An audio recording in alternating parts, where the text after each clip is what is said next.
జీఎస్కేఎం కళాశాల ఫౌండర్ క్రీస్తు శేషులు శారదారావు విగ్రహావిష్కరణ నా చేతుల మీదుగా జరగడం ప్రత్యేకమైన అదృష్టంగా భావిస్తున్నానని రాష్ట్ర పర్యాటక సాంస్కృతిక సినిమాటోగ్రఫీ శాఖ మంత్రి కందుల దుర్గేష్ పేర్కొన్నారు. శనివారం రాజమహేంద్రవరం రూరల్ మండలం పిడింగొయ్యి గ్రామం జీఎస్కేఎం కళాశాలలో జరిగిన కార్యక్రమానికి రాష్ట్ర పర్యాటక సాంస్కృతిక సినిమాటోగ్రఫీ శాఖ మంత్రి కందుల దుర్గేష్ ముఖ్య అతిథిగా హాజరై కళాశాల ఫౌండర్ క్రీస్తు శేషులు శారదారావు విగ్రహానికి ఆవిష్కరించారు. ఈ సందర్భంగా మంత్రి కందుల దుర్గేష్ మాట్లాడుతూ న్యాయ కళాశాల ప్రారంభానికి ముందు రాజమహేంద్రవరంలో విద్యా వ్యాప్తి సక్రమంగా లేని రోజులుండేవని, పక్కనే ఉన్న భీమవరం ఏలూరులో డిఎన్ఆర్, సిఆర్ రెడ్డి కళాశాల వంటి ప్రైవేటు విద్యా సంస్థలు అప్పటికే విద్యారంగంలో ముందంజలో ఉన్నాయని, రాజమహేంద్రవరంలో విద్యా సంస్థలు లేవని, ఈ ప్రాంతపు విద్యాభిమానులందరూ బాధపడుతున్న తరుణంలో వీరేశలింగం పేరు మీద పాఠశాలను కళాశాలకు ముందుకు తీసుకెళ్లిన విద్యావేత్త మేడూరి సత్యనారాయణ ఒకరైతే, సాంకేతిక పరమైన న్యాయపరమైన కళాశాలను తీసుకొచ్చేందుకు కృషి చేసిన మరో మహోన్నత విద్యావేత్త శారదా హెచ్ రావు అని ఈ సందర్భంగా మంత్రి దుర్గేష్ అన్నారు. అప్పటి విద్యాశాఖ మంత్రి కేశవరావు పర్యటనలో న్యాయ కళాశాల ఆవశ్యకత, అభివృద్ధి గురించి శారదా హెచ్ రావు మంత్రికి వివరించారన్నారు. ఆ రోజుల్లో విద్యార్థులుగా ఉన్న మమ్మల్ని కూడా రాజమహేంద్రవరంలో కళాశాల ఆవశ్యకత మంత్రికి వివరించారని, మాతో శారదా హెచ్ రావు చెప్పారని మంత్రి దుర్గేష్ గుర్తు చేసుకున్నారు. తదుపరి రాజమహేంద్రవరంలో న్యాయ కళాశాలను ప్రారంభించుకోవడం జరిగిందన్నారు.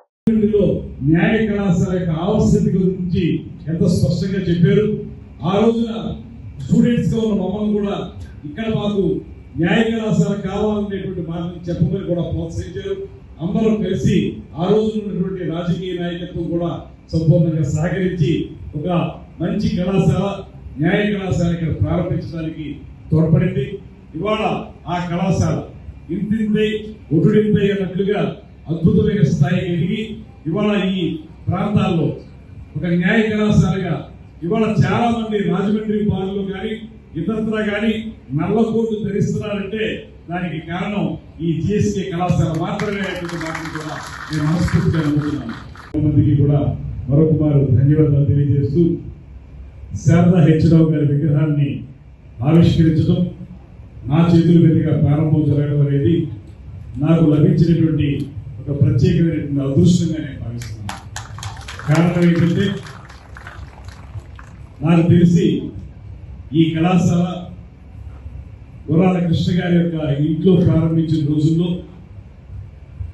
రాజమండ్రి నగరంలో విద్యా వ్యాప్తి అనేది సక్రమంగా జరగనటువంటి రోజుల్లో పక్కనే ఉన్నటువంటి భీమవరం కానీ అటుపక్కన ఉన్నటువంటి ఏలూరు కానీ అప్పటికే విద్యారంగంలో ఉన్నతమైన స్థానానికి వెళ్ళి, అటు భీమవరంలో డిఎన్ఆర్ కళాశాల, ఇటు ఏలూరులో సిఆర్ రెడ్డి కళాశాల, ఇవి రెండు కూడా ప్రైవేట్ రంగంలో ఉజ్వలంగా ప్రకాశిస్తున్న సమయంలో రాజమండ్రిలో సరైనటువంటి విద్యా సంస్థలు లేవు అని అందరూ కూడా ఇక్కడ ఉన్నటువంటి విద్యాభిమానులు అందరూ కూడా బాధపడుతున్న తరుణంలో ఇద్దరు వ్యక్తుల్ని ప్రత్యేకంగా ఇక్కడ మనం చేసుకోవాలి.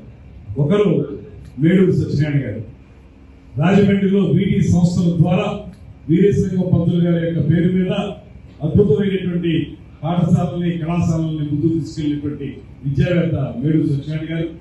అదేవిధంగా ఇలాగ సాంకేతిక పరమైనటువంటి విద్య, న్యాయపరమైనటువంటి విద్యను తీసుకురావడానికి అవిరళ కృషి చేసినటువంటి మరో మహోన్నతమైనటువంటి విద్యావేత్త శారదా హెచ్ రావు గారు అనేటువంటి మాటను కూడా ఈ సందర్భంగా ఆలోచిస్తున్నాను.